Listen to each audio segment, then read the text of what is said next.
Assalamualaikum warahmatullahi wabarakatuh. Pernahkah kamu merasakan kengerian yang tak terjelaskan?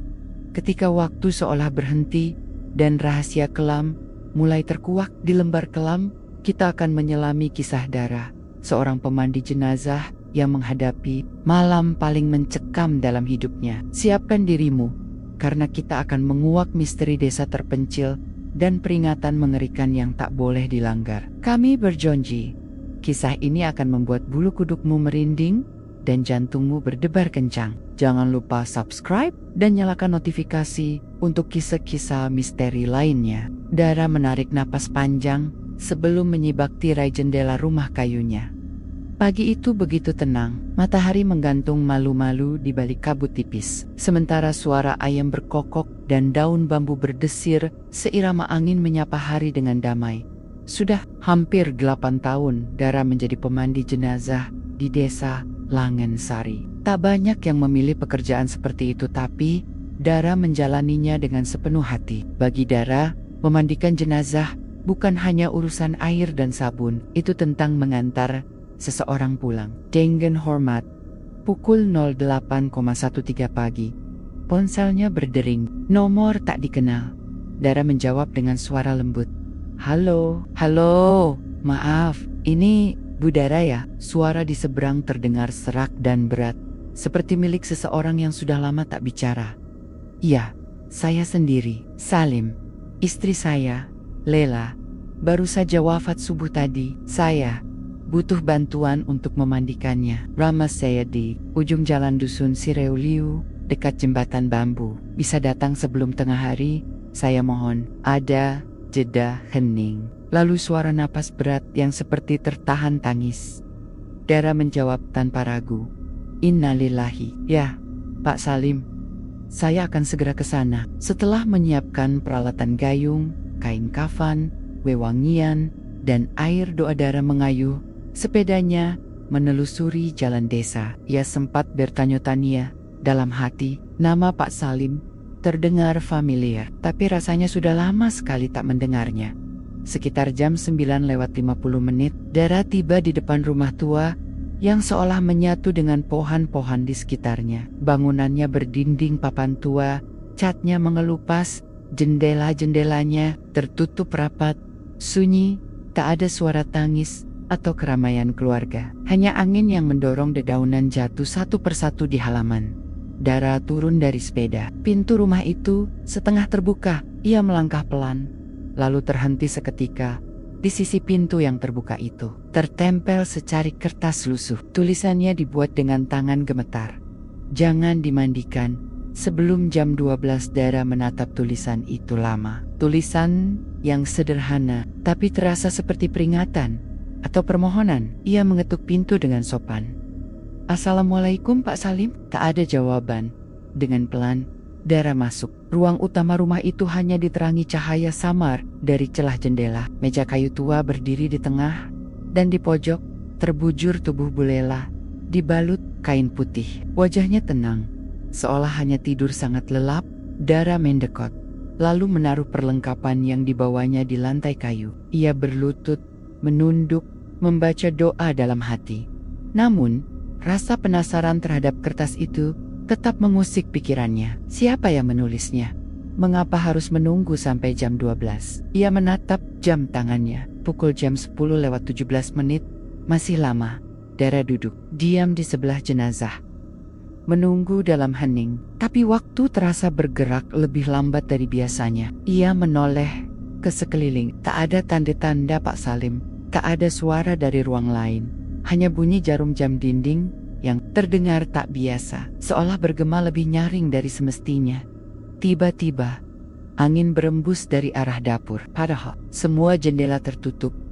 Dara menggenggam tasnya erat. Ia kembali menatap jenazah di depannya. Wajah Bu Lela terlihat damai, tapi udara di sekitarnya mulai terasa berat. Seperti ada sesuatu yang menunggu. Tapi Dara belum tahu bahwa sesuatu itu tidak sedang menunggu ia datang, melainkan menunggu ia membuat keputusan yang salah. Dara memejamkan mata sejenak. Ia mencoba menenangkan pikirannya, menolak bisikan-bisikan aneh yang muncul di kepalanya. Tenang, mungkin hanya perasaanku saja. gumamnya dalam hati. Namun, ruang itu tetap terasa dingin, bukan dingin biasa, tapi seperti udara di sekitar tubuhnya memeluknya erat, menahan langkah dan gerak. Jam tangannya menunjukkan jam 10:28. Masih ada waktu, pikirnya. Tapi, semakin ia duduk menunggu, semakin terasa bahwa waktu justru menyeretnya menjauh dari kenyamanan. Ia kembali menatap tubuh Bu Lela yang terbujur tenang, seolah ada suara lembut dari dalam dada yang berkata, "Kasihan, jangan biarkan tubuh ini terlalu lama menunggu." Dan tanpa sadar, tangan Dara mulai membuka peralatan, gayung, air hangat yang sudah ia campur dengan daun bidara dan bunga melati, kain lap, sabun wangi. Dara memantapkan hati. "Maaf ya Bu Lela, saya cuma ingin membantu. Semoga ini tidak apa-apa." Ia mulai menyiram air pertama ke tubuh almarhumah. Suara air menyentuh kulit terasa biasa saja, sampai sebuah bunyi krak terdengar dari arah belakang. Dara tersentak. Ayamen, tak ada siapa-siapa. Lalu dari arah kamar di sebelah ruang utama, terdengar langkah kaki pelan, seperti seseorang berjalan di lantai kayu dengan sangat hati-hati. Sakit, langkah itu hanya 2 atau 3, lalu berhenti. Dara menggigit bibir. Ia berdiri, mencoba memanggil, "Pak Salim, apa Bapak di sana?" Tidak ada jawaban. Ia mencoba meyakinkan diri, mungkin tikus atau angin. Namun, saat ia kembali menghadap tubuh Bu Lela, cermin tua yang tergantung di dinding retak perlahan, tanpa suara keras. Retakan itu membentuk pola aneh, seperti garis petir menyilang. Wajahnya sendiri yang memantul di kaca. Dara mundur setapak. Matanya membesar. Ia mulai ragu, tapi sudah terlanjur. "Saya lanjutkan sebentar lagi." "Ya Bu," bisiknya, hampir seperti meminta izin. Ia menyiramkan air kedua, lalu ketiga. Di luar, langit yang semula cerah mulai meredup. Awan berkumpul, padahal belum siang sepenuhnya, dan di sela-sela suara air, Dara mendengar isakan halus, tangis, lirih, seperti suara perempuan menahan sedih. Dara berhenti, matanya berkeliling. Tangisan itu tidak berasal dari jenazah, tentu saja, tapi dari ruangan di sebelah kanan, tempat langkah kaki tadi terdengar. Ia ingin berhenti, tapi setengah prosesi sudah dilakukan. "Saya harus selesaikan. Saya nggak bisa tinggalkan ini di tengah jalan," tekadnya. Namun, ketika ia menoleh ke jam dinding di ruang itu, jam itu masih menunjukkan jam 10:28. Tak berubah sedikit pun. Sejak tadi, Dara menunduk melihat jam di ponsel. Juga jam 10:28. Ia mencoba mematikan dan menyalakannya kembali. Masih jam 10:28. Jam itu berhenti. Semua jam di rumah itu terjebak di waktu yang sama. Perasaannya mulai tak karuan. Ia menyentuh dadanya sendiri. Nafasnya berat. Ia berdiri, hendak membuka pintu depan untuk mencari udara. Namun saat gagang pintu ditarik tidak bisa dibuka. Ia menarik lebih keras, tetap tak bergeming. Pintu itu terkunci dari luar untuk pertama kalinya. Rasa panik menyergap Dara. Ia menatap sekeliling, bingung harus kemana. Rumah ini tak besar, tapi terasa seperti labirin sunyi. Ia melangkah ke arah jendela. Ia membuka sedikit. Tirai lusuhnya, dan di luar, di bawah pohon besar yang tumbuh dekat pagar bambu, ada seorang perempuan berdiri membelakanginya. Rambutnya panjang, mengenakan kain yang mirip dengan yang dikenakan Bu Lela di dalam rumah. Dara menahan napas. Siapa itu? Ia membuka tirai lebih lebar, tapi sosok itu sudah tak ada. Hilang secepat hembusan angin. Dara menutup jendela. Berdegup keras. Seketika ia menyadari mungkin bukan tubuh Bu Lela yang sedang ia mandikan. Mungkin itu hanya cangkang, dan yang sebenarnya sedang menunggu kini sudah terbangun. Dara memejamkan mata, mencoba menenangkan jantungnya yang berdetak tak beraturan. Ia menoleh kembali ke jenazah. Bu Lela masih terbujur diam, wajahnya tetap tenang, terlalu tenang. Namun entah mengapa, Dara kini merasa bahwa setiap gerakannya sedang diperhatikan. Oleh apa? Ia tidak tahu, tapi perasaan itu tajam, seperti tatapan dari balik dinding yang tipis. Ia kembali menengok ke jam dinding. Jarumnya masih membeku di jam 10:28 menit. Mungkin baterainya habis, pikirnya meski ia tahu jam tangan dan ponsel miliknya juga menunjukkan waktu yang sama. Ia mencoba menelepon seseorang siapapun tapi sinyal hilang sepenuhnya. Tak ada satu batang pun. Kesepian dan keanehan mulai menekan pikirannya. Ia harus mengambil keputusan. Aku harus selesaikan pemulasaraan ini. Aku harus tetap profesional. Dara kembali ke sisi jenazah. Ia menyiram air keempat, mencoba menahan gemetar di tangannya. Tapi saat air menyentuh kulit Bu Lela, terdengar bunyi ketukan pelan dari langit-langit rumah. Tok, tok, tok, lambat, teratur, seperti ketukan meminta izin masuk. Ia menenggoda. Langit-langit rumah itu terbuat dari papan kayu tua. Tak ada loteng, tapi suara itu nyata bukan ilusi. Dara menggenggam gayung erat-erat. Pikirannya kalut, tapi hatinya masih memegang satu tekad.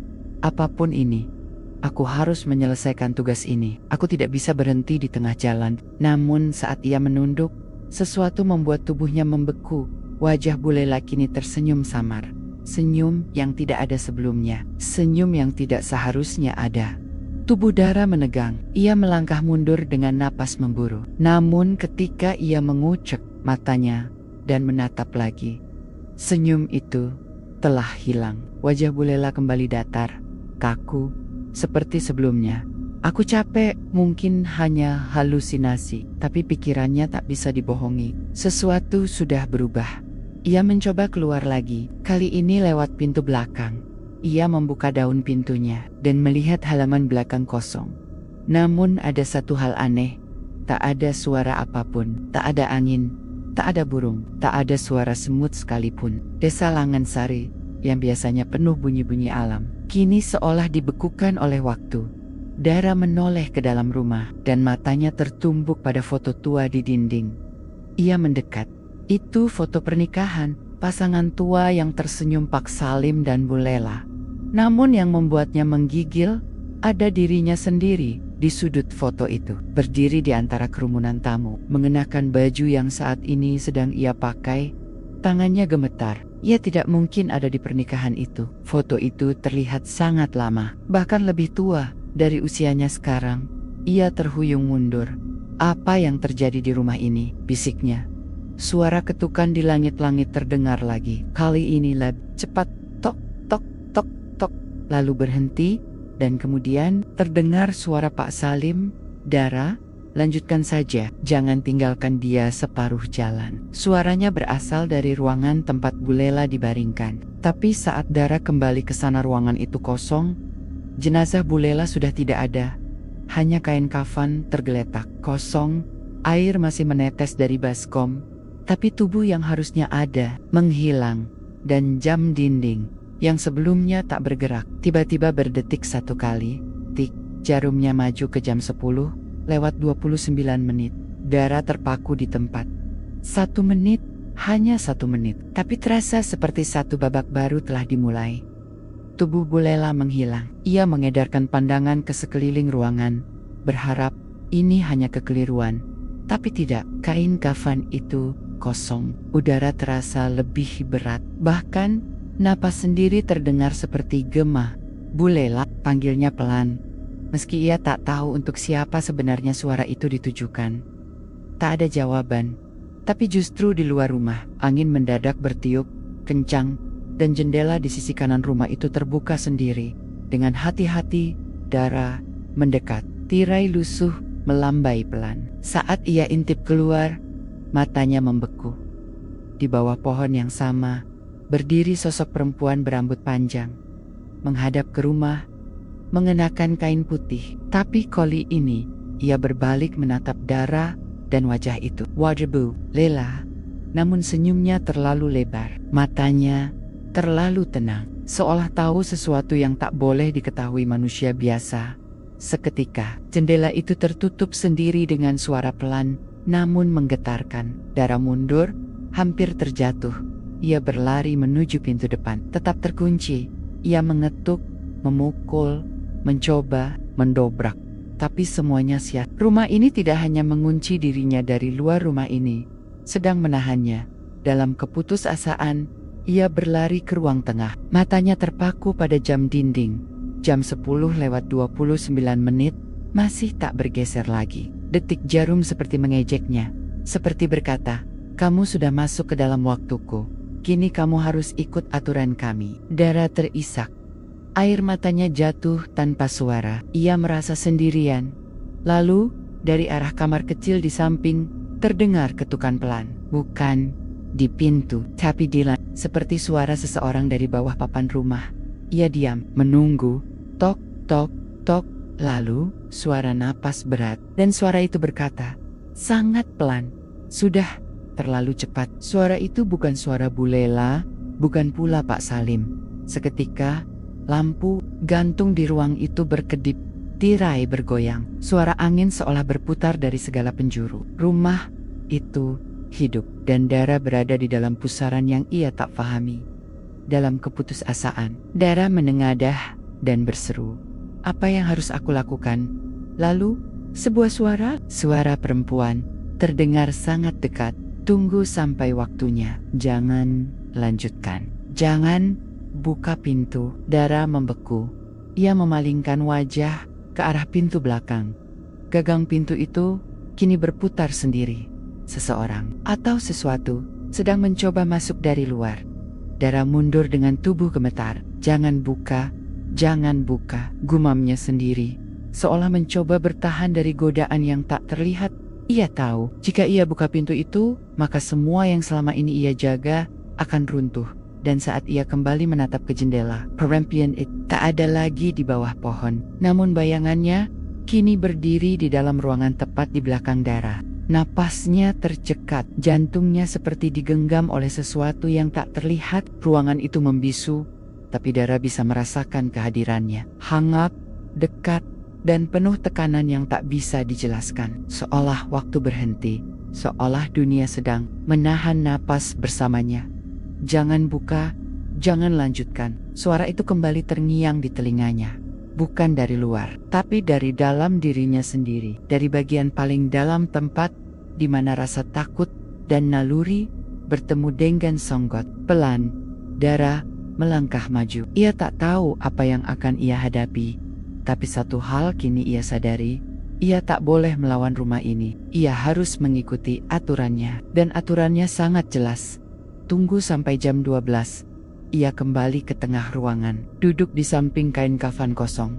Tangannya masih gemetar, tapi kali ini ia menutup mata dan mulai berdoa. Bukan doa yang rumit, bukan ritual panjang, tapi doa sederhana yang ia ucapkan dalam hati. Dari seseorang yang sungguh-sungguh minta maaf karena telah melangkah terlalu jauh di sekelilingnya. Suara-suara samar mulai terdengar, tangisan, tawa pelan, suara orang berjalan, kursi. Namun semua itu hanya lewat, tak lagi mencoba menakutinya. Seolah rumah itu menunggu, seolah sesuatu sedang memperhatikan apakah Dara mau bersabar. Waktu terasa lambat, tapi Dara tidak bergerak.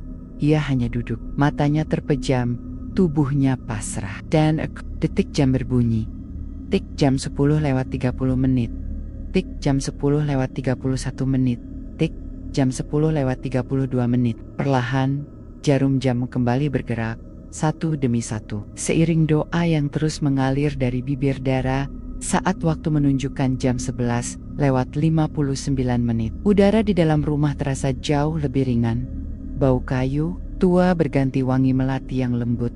Dan tepat pukul 12, sinar matahari menembus celah jendela, menyoroti kain kafan di depan Dara yang kini berisi kembali. Tubuh Bu Lela terbujur di tempat semula, seperti tak pernah pergi. Wajahnya damai, seperti tertidur dalam pelukan langit.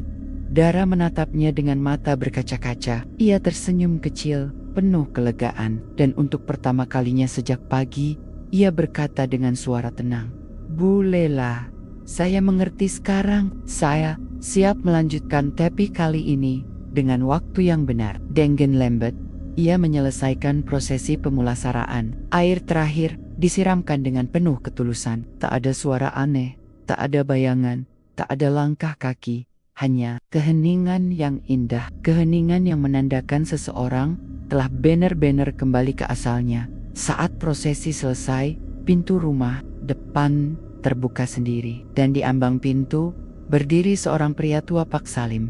Wajahnya tenang, bajunya putih bersih, matanya menatap Dara dengan syukur yang dalam. Terima kasih sudah mendengarkan peringatannya. Tak semua orang mau menunggu. Dara mengangguk pelan, ingin menjawab, tapi suaranya tercekat. Lalu Pak Salim melangkah masuk, menatap tubuh istrinya dengan tatapan penuh cinta. Dia bisa pergi dengan tenang, dan dalam sekejap, Pak Salim berjalan perlahan ke arah cahaya jendela yang terbuka, dan menghilang. Dara terdiam, menatap kosong ke tempat terakhir Pak Salim berdiri. Tak ada jejak, tak ada suara langkah pergi, hanya udara yang perlahan menjadi hangat kembali. Cahaya matahari menyelinap lewat sela daun, menciptakan biangen-biangen lembar. Di lantai kayu rumah itu, ia menatap tubuh Bu Lela sekali lagi. Kini benar-benar tenang. Tak ada senyum aneh, tak ada ketegangan. Wajah yang sudah kembali menjadi milik seorang manusia yang siap diantar dengan hormat ke peristirahatan terakhirnya. Dara membereskan perlengkapannya dengan tenang, tak tergesa, tak lagi gelisah. Ia melangkah keluar rumah dan mendapati pintu sudah terbuka lebar. Desa kembali hidup. Ada suara burung, suara anak kecil bermain jauh di sawah. Seolah semuanya tak pernah terjadi. Ia menaiki sepedanya, melintasi jalan yang tadi terasa begitu jauh dan berat. Tapi kini, jalan itu seperti pulang. Angin menerpa wajahnya pelan, dan untuk pertama kalinya hari itu, Dara tersenyum. 3 hari kemudian, Dara kembali ke dusun Sireole, bukan untuk memandikan jenazah, hanya sekadar ingin menyampaikan bela sungkawa dan bertanya apakah keluarga Pak Salim butuh bantuan untuk pengurusan pemakaman lanjutan. Namun saat ia sampai di ujung dusun, ia disambut oleh seorang ibu tetangga yang sedang menjemur pakaian. "Bu Dara," sapanya ramah. "Kok kesini lagi?" "Saya mau mampir ke rumah Pak Salim. 3 hari lalu saya memandikan istrinya. Saya cuma mau memastikan beliau baik-baik saja." Ibu itu tampak bingung, lalu "Perlahan Bu, Pak Salim meninggal 5 hari lalu. Ditemukan sudah tidak bernyawa di ruang tamu rumahnya, sendirian." Dara menatap ibu itu tanpa kata. Bibirnya sedikit terbuka, tapi tak ada suara yang keluar 5 hari lalu. Tapi ia berbicara denganku. Ia membuka pintu, ia tersenyum. "Waktu itu nggak ada yang bisa mandiin istrinya," lanjut si ibu. "Karena rumahnya terkunci dari dalam. Baru dibuka warga 2 hari kemudian. Itu pun susah payah." Dara hanya diam, seolah angin desa berhenti sebentar. Lalu, pelan-pelan, ia tersenyum tipis. Bukan karena mengerti, tapi karena menerima bahwa beberapa hal memang tidak harus dijelaskan, dan bahwa niat yang tulus akan menemukan jalannya sendiri, bahkan di luar batas waktu. Malam itu, di rumah kayunya yang sederhana, Dara duduk di ruang depan sambil menuliskan sesuatu di buku hariannya. "Hari itu, aku belajar sesuatu, bahwa tubuh bukan satu-satunya yang harus dihormati saat seseorang pergi, tapi juga waktu, jeda, kesabaran. Karena ternyata bukan hanya kita yang memandikan mereka, mereka pun memandikan jiwa kita dengan pesan-pesan yang hanya bisa dipahami oleh hati yang bersedia mendengar." Dara menutup bukunya. Lampu berpendar lembut, dan dari kejauhan terdengar suara angin, lalu sunyi yang tenang. Peringatan itu jelas, dan Dara kini tidak akan pernah melanggarnya lagi. Tamat cerita ini selesai dengan makna mendalam, bahwa waktu bukan hanya angka, ia bisa jadi gerbang, batas, dan jembatan menuju pemahaman yang lebih dalam tentang hidup dan kematian. Jika kamu ingin, kita bisa kemas cerita ini jadi naskah video narasi, web series, bahkan podcast. Siap bantu tahap selanjutnya, kapanpun kamu mau. Bagaimana menurutmu kisah Dara ini? Apakah kamu pernah mengalami kejadian serupa? Bagikan pengalamanmu di kolom komentar. Jangan lupa like, share, dan subscribe channel Lembar Kelam untuk mendapatkan update kisah misteri dan horor lainnya. Sampai jumpa di video berikutnya.